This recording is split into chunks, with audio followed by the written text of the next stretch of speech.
Torpağına can demişəm, torpağına can demişəm, suyuna mercan, mercan demişəm, suyuna mercan, mercan demişəm.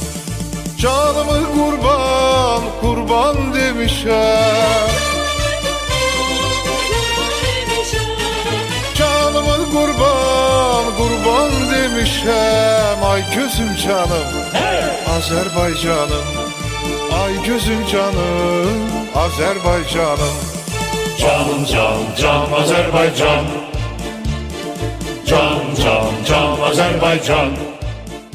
Bu millet cesurların hünerinden ruhlanır, galibiyet kazanıp zirvelere yollanır.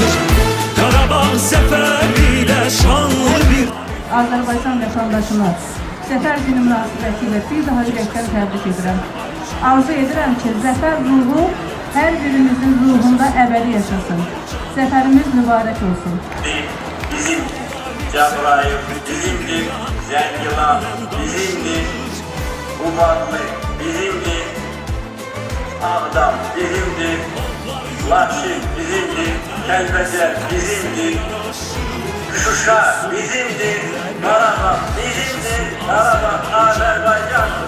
Eşq olsun Azərbaycan xalqına, yaşasın Azərbaycan.